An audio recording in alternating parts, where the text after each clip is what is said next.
What's up, guys and gals? Welcome back to the Nerd Castle. Today we're going to be diving into one of my favorite games, actually. This game is called Unreal World, and while it's not a new indie release, it may be one of the earliest indie games distributed through the power of the internet. So anyways, this is Unreal World. It's probably the most hardcore survival game ever made. It also has the title of being the first open world survival game. It started development in 1992 as sort of actually like 1990-ish as sort of a Tolkien-esque fantasy roguelike. Very, very similar to what you would have seen from like Tome or Rogue or any of the games of the time. And then it kind of branched off.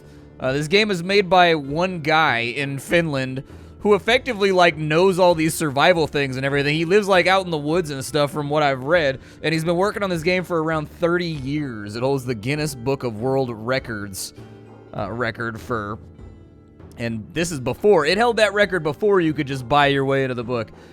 This game has been in development for a very, very long time. However, if you're a fan of The Long Dark, which in my opinion is pretty much the only other hardcore survival game, you're gonna like this game. It's not a pretty game. It's not a game that's like gorgeous and jumps out at the eye, but it is a very, very good game where you're going to be tasked with surviving in sort of a historically realistic Iron Age version of Finland. So basically pre-Christian Finland. So anyways, let's dive on in. We're going to create a character. We'll kind of talk about all the things that go into this game. I'll try to do my best because I know this game is free. You can download it from the developer's website right now. He also put it on Steam a couple of years back just to like earn a little bit of money. And so anyways, I think the one on Steam has like an updated tile set and all that kind of stuff, whereas the one on the website, you know, I don't really know. I haven't compared and contrasted the two. That probably should be a part of my job. But honestly, I've been playing this game off and on for the past decade, since like 2010. So I figured I would just throw $10 at the developer and have it on Steam. You know what I mean? Like, he's given me so much enjoyment from this game and so much time spent that I figured why not. Let's create a character. I'm going to try and treat this like a tutorial as well because I've spent a lot of time like learning this game. And so anyways, maybe I can help you all out with it. I'm not super familiar with, like, I'm not crazy familiar with Finnish names. So anyways, there's, like, Murad, and, like, Timur, and, like, Timo, and that's pretty much, like, it. I mean, you can go with, like, the classics, like Eric and Carl, but, you know, I'm talking about, like, the classically Finnish names. We'll just go with Timo for right now, since that's what came to mind. You're going to be able to choose a tribe here at the beginning of the game, and every tribe kind of specializes in different stuff. Some tribes are kind of duds, like, I hate to say that, but, like, some of the tribes are kind of, like, not good. Like, some of the tribes are kind of like, okay, so what's the upshot here? Everybody has, like, their benefits, and everybody has something that they're, like, good at, kind of, but some of them are sort of like a worse version of other tribes, and so there's really no reason to pick them over the other tribe, the Kalmo. So anyways, the Kalmola, or the Kalmasta, Kalmolasta, or whatever you want to call them, the Kalmolainen. Einen, by the way, is just a suffix that means from the region of. So, like, this would be the tribe from the region of Kalmola. This would be a tribe from the region of Drikila. That's exactly how it works. And then Asta means the people of, as far as I know. But anyways, the Kalmo. They're your standard warrior tribe. Like, they're really, really good at fighting. They tend to have really high weapon skills. They tend to have really high strength, really high dexterity, really high base stats. Just raw stats. The balance to that is that they're bad at skills. So they're really good at hunting. They're really good at fighting. They're really good at just being strong, lifting heavy stuff, being hardy, and being able to take a lot of damage. But the balance to that is that they're really bad at building, they're really bad at carpentry, they're not that great at trapping, they're not that great at fishing. Like, they really subsist by, like, active hunting and basically chasing down elk, tackling them with their bare hands, and biting their throats out. Like, these guys are pretty hardcore when it comes to active hunting. I don't particularly like active hunting in this game. I find it to be a little bit tedious and frustrating, so I don't tend to do it very often. But you can endurance hunt in this game if you want to. The Drikila. This tribe right here, they tend to be bad at just about everything. The upshot is that they start out with really good crafted gear. So these guys are traders, which means that they have access to like all the best stuff, which makes up for the fact that they tend to not be very good at individual skills. An exception to that is that I think the Drikila, or I think they're really, really good at think they're good at agriculture, and I think they're good at building, if I remember correctly, and they might be decent at carpentry, too. You can press F1 to take a look, and it'll actually tell you. But anyways, now these guys tend to be really, really good at, like, trading, so they have access to good stuff. The Kisila. The Kisila are actually probably the best tribe in the game. That's just my opinion. The Kisila kind of have a nice, even split of just about everything. They're pretty solid at just about everything, which is nice because it gives you like a template to effectively apply skills where you want to be decent at everything and excel at some stuff.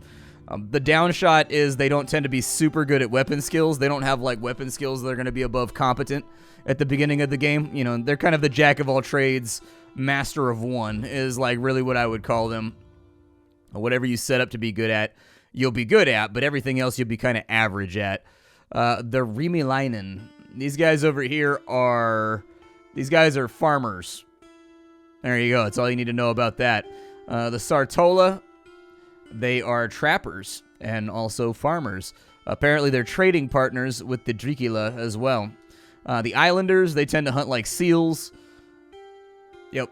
Pretty sure that they are... Never mind. Apparently, they're hunting seals. I was going to say, I thought my memory was good there. They're also good at fishing, which in this game is actually like an indispensable skill. The Koivula, these guys... I'm not impressed with them. The Koivula seem to be like a bad version of the Kisila, but maybe I'm way off base there. Like, I feel like there's no reason to take the Koivula over the Kisila unless you really, really like their portraits, because they get different portraits than everybody else. The Kawika are going to be, I think, reindeer raisers. Yeah, they raise reindeer. And so we're getting closer to like the Sami versus like the Finnish here. Same with the Al tribe. They tend to be like nomadic reindeer herders. And then the Seal tribe, they tend to live out in the islands and they tend to hunt seals a lot and stuff like that. We're going to go with the Kisila because I think being average at everything in this game is actually really, really a nice benefit. We'll go with that portrait right there is fine by me. We're going to start out in summertime. If you're a new player, I highly recommend you start out in summertime. Your life is going to be a lot easier. If you start out in spring, you're actually going to... It starts the game a couple weeks in the previous season. So if you start out in summer, you'll be like a few weeks towards the end of spring. You start out in spring, you're a few weeks towards the end of winter. I can start out in spring perfectly fine because like I know what I'm doing and I'm experienced at the game. But if you're a new player, starting out in summer is really what you're going to want to do. Because if you start out in spring, the chances of you freezing to death because of like a freak blizzard that happens in the first couple days is pretty high. And if you don't know how to counter that, there are easy counters to dying in a blizzard. But if you don't know how to counter it, you know, it's going to get you into trouble. So we'll start out into the summer. So there we go. We've got our character right now. We're going to want to roll stats on this guy. And don't be too finicky about reaching for like perfection. Like you can get really, really good stat rolls in this game, and I highly recommend that you hang on and randomize this until you get a stat spread that makes you really, really happy. It is going to help you out. It is going to be useful. It is going to be one of those things that, you know, matters. Like your baseline stats can really never increase. So either having well-rounded stats at the beginning or being really, really good at everything is a really good idea. So kind of like hang tight and just spam the button. It's a pretty good stat spread right there. Like I'm pretty happy with it. You might be wondering what all this stuff does. Strength is like... So I don't know specifically what this stuff all does. Alright, but I can tell you that I've got a rough idea. Like, speed dictates your land speed. Eyesight is how far out you can see. Hearing will give you audio cues to things that are going on. Smell and taste tend to be important for food. Touch, I haven't really cared about. Touch doesn't really matter. Apparently, we're 5'2". We're a small dude. 143 pounds. It's a pretty small guy, but then again, it's medieval times. Like, pre-medieval times, even. So, like... People had less, like, people were smaller back then because they got less nutrition while they were growing up. So anyways, endurance is how long your fatigue is going to last. Dexterity and agility tend to rope in with, like, bow work and throwing things, like spears and javelins. Strength tends to be how much damage you can deal with, like, a melee hit. But I don't know specifically what all this stuff does, but I've noticed it does affect various things. These are going to be our stats. Intelligence is how fast you're going to level up. And willpower, I honestly have no idea. I have, like, 100 hours in this game, and I legit have no idea what willpower does. I assume it has something to do with like your magic spells or something, but I don't really know. Magic spells. Every time you start a game based on your tribe, you're going to end up with magic spells. Now these aren't so much like castable spells like Fireball or magic missile like in other games. These are kind of like superstitions that your character is aware of. So we have the bear skull, right? It is tradition that after we bring down a bear, we need to hang its skull in a pine tree. And if we don't do that, its spirit can't go back to the earth and will bring us bad luck. And the superstitions in this game are actually, like, real. Treat them with some weight. Like, if you kill a bear in this game and you don't hang up its skull, bad things are going to happen to you. Like, you're going to have bad luck for a while because the bear spirit is going to haunt you. We've got making foxes come with the bait. That means that there's a superstition that we should always bait our fox traps around sunset. There's also fisherman's luck right here, which means we should step into the water backwards and launch our craft backwards if we want to have good luck fishing for the day. So those are just like the superstitions. We also have General Sacrifice.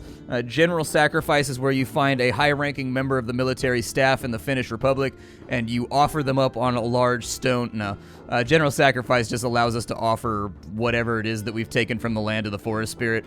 It minorly increases your luck, and you can do it once a day. If you're taking a lot from nature, I highly recommend that you give something back, because you do have kind of a hidden internal luck score, and if you don't maintain that, bad things are going to happen to you. All right, so now on to skills. We have farming, we have building, we have cookery, we have herb lore, we have fishing, we have hide working, we have timbercraft. Timbercraft is different from building and carpentry. Basically, timbercraft is lumberjacking. Just in your head, change that name to lumberjacking. Physician. We have trapping skill, we have tracking skill, we have weather lore, which is our ability to be the weatherman effectively. And carpentry, which is our ability to make stuff out of wood, like small objects like cups and, you know, clogs and things like that. We have skiing, which is mostly for the winter. We have stealth, which is for hunting. We have climbing, which is just a general purpose skill. Swimming is obviously self-explanatory. We have dodging, which is for combat, and then all of our assorted weapon skills down here that we can take. The weapon skills that are the most useful are more than likely bow, spear, club, and I think that's probably good enough. I actually don't want to put points into these. I was just kind of like showing you. What we do want to do is, let me take that. Actually, I'm going to leave that in bow because we definitely want to be a good bowman.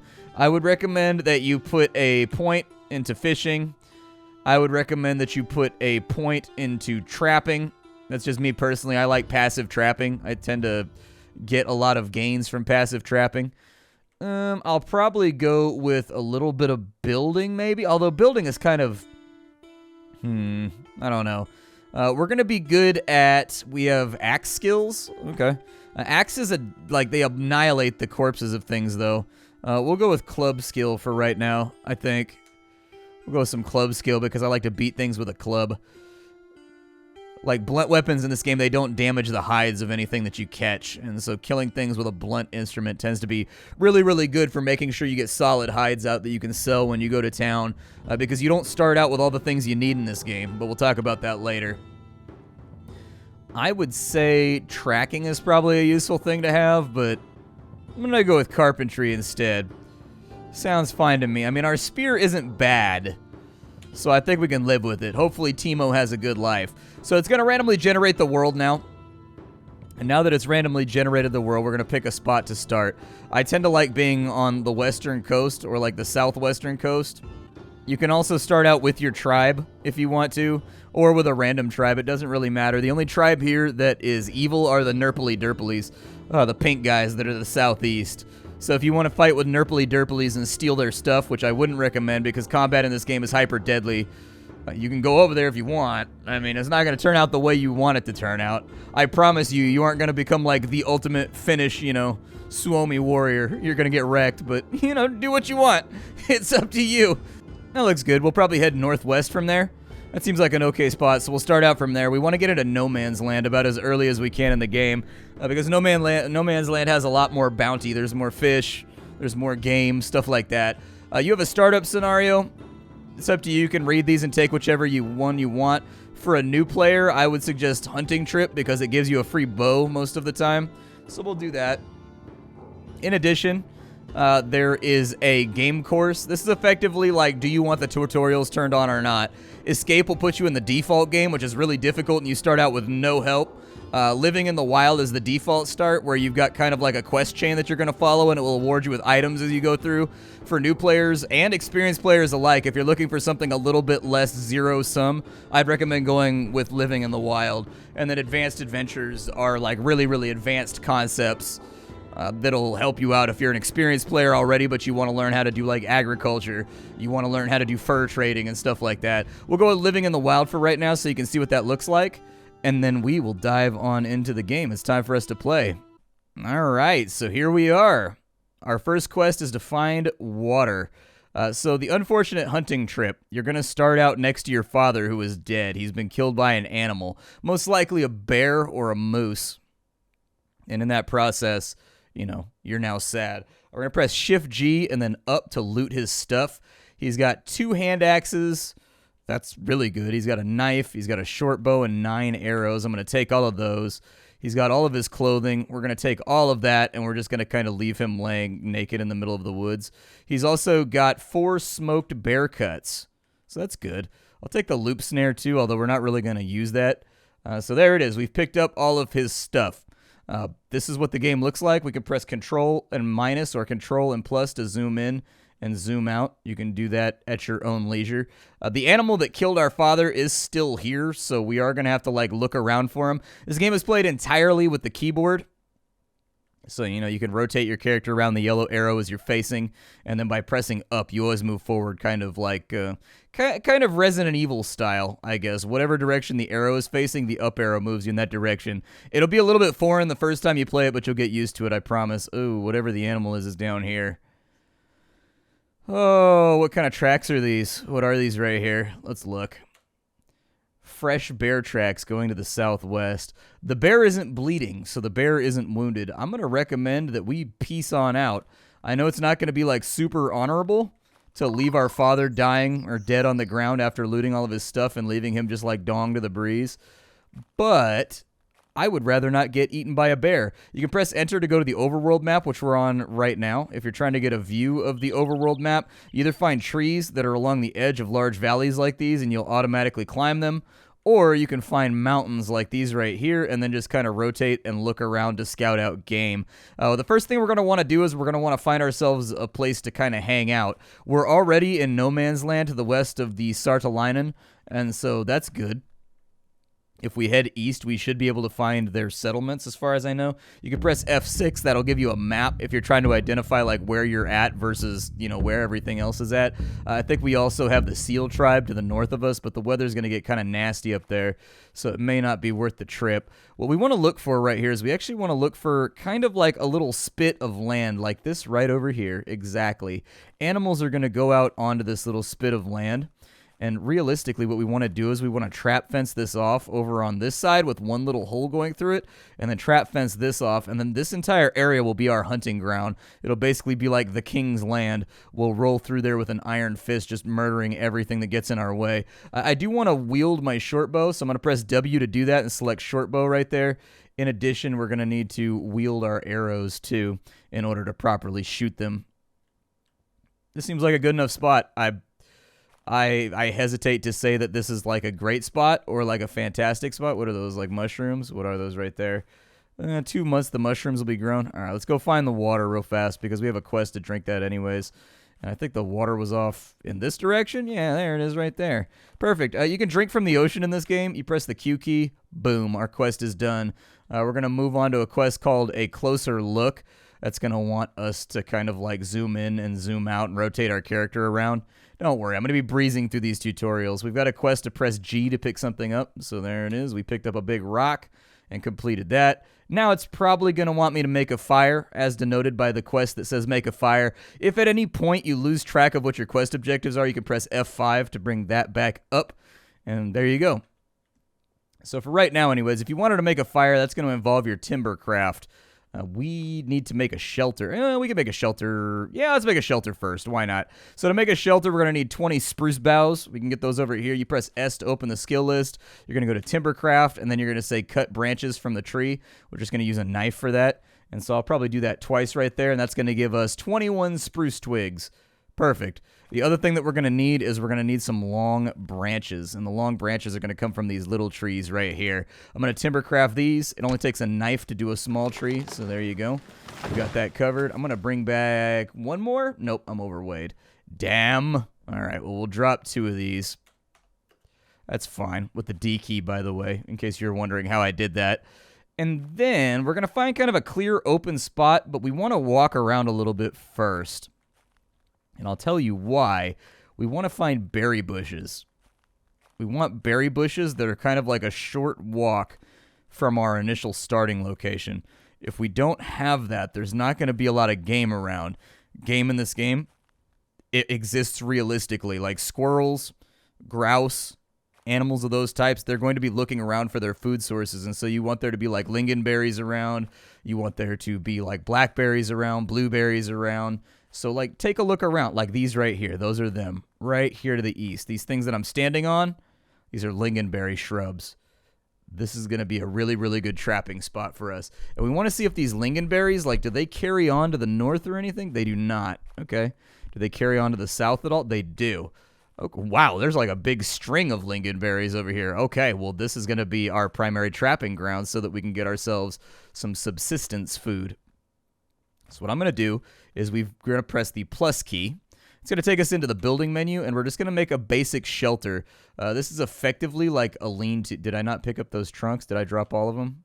There we go. Sometimes it doesn't identify the slender trunks, and I haven't really been able to figure out why. Sometimes, like, it doesn't like the slender trunks from one tree, but it does from the other trees. It's only happened to me, like, once in, like, 40 hours of playing, but it happened again. Of course on camera every time, because if it weren't for bad luck, I'd have no luck at all. That's just the story of my life. There's our first little shelter. It's not going to provide us with any warmth, but what it will provide us with is a way to get out of the rain. Because the summer season doesn't tend to be that rainy, but it does rain from time to time, and you can't sleep in the rain. If you look right here, you hear a willow grouse cooing to the east. That's what I was talking about. That willow grouse is after those berries. So we want to set up some traps over there so we can start catching some stuff. For right now, we're not able to like bait our traps, which is really kind of a bummer because I wish that we were, but we aren't. That rock was what did it, huh? Okay. I'm going to have to ditch some of these items that I've got. Oh, we have a longbow. Do we? Oh, I didn't real. What? We have a trident? When do we get a trident, dude? Apparently we have a trident. All right, I need to ditch some of this stuff. We're carrying around a lot of equipment right now, and it's really going to get the better of us. If you look up at the top of the screen, we do have our carrying capacity up here. The penalty is additive, and then it's just applied to like your speed and like your vigor loss down here. The UI is effectively like you're carrying, how much that penalizes you, your fatigue, which is kind of like temporary vigor. It's like another vigor on top of vigor. So anyways, when your fatigue's full, you can't do anything. And as your fatigue grows, your speed will go down, you'll get winded, so on and so forth. If you're injured, you get a penalty. If you're starving, you get a penalty. You get it. Hunger meter, exactly what it looks like. The only caveat to that is that nutrition right here. Nutrition dictates how fast this meter goes up. So if you're eating well, the meter goes up slower because you have fat reserves to draw on. If this is bad and it says like scarce or like minimal, then your meter is going to build really, really quickly because your body is trying to take in an influx of food in order to build fat reserves. Thirst, how warm we are. You can't sleep if you're chilly, but you can sleep just fine no matter how hot you are. So don't worry about being hot. Being hot, all it does is make your thirst go up faster, but it really doesn't go up that fast anyway, so who cares? Let's see here. I need to drop some stuff, actually. I'm going to drop one of the hand axes. I'm going to drop the rough knife. The trident is not useful to me right now. Drop the short bow. I'm going to drop all of Dad's clothing out there, along with this wooden mug. We're basically just going to make a big midden pile of trash next to our base. There we go. Giant midden pile of trash, and that's kind of like saved us 20 pounds of weight while we're running around. I don't know if that 20 pounds is going to matter long term, but hopefully. Let's go over here and let's start trapping some of this up. With traps, traps are a function of volume. That's all you really need to know. We're going to start out with light lever traps. What this is kind of like a spike trap. You touch it and whap, it smacks you with a spike. and hopefully impales you, and then you'll be stuck there. The downside to this trap is that it negatively affects the hide because it perforates it. We're going to need some branches from this tree, so we'll just timber craft it real fast. There we go. I'll put one like right here. First trap is down. Looks good. I'll probably put one like right here. You can press R to repeat whatever your last action was, by the way. I'm going to put another one right there. Do I have enough for one more over here? I need another stone. Okay, let's go find some. There's a stone right there. Basically, I'm going to trap the ever-loving hell out of all these bushes over here. And realistically, you kind of want the traps to be near the trees, too, because the grouse will fly in between the trees. And with the way traps work, basically, they just have to fly over it. And so, really, density is your friend here. Like, spread them far, spread them wide, spread them aggressively, and eventually, you'll catch something. That's just my general impression of trapping in this game, is that the more the merrier. And in real life, that is how traps work, too. Like, that's exactly how traps work in real life. They're a low-energy food solution. It takes you very little energy to set up, like, 20, 30 snares. Or it takes you, like, 1 day's worth of effort. But traps keep working even when you're not there, which is, like, the magic of traps. And so, anyways, after that initial investment, all you got to do is check them every day and make sure that they're not sprung. Giggity-a-goo. We're going to need some more. We're going to need some more rocks. I'm going to walk the shore over here until I get a few more.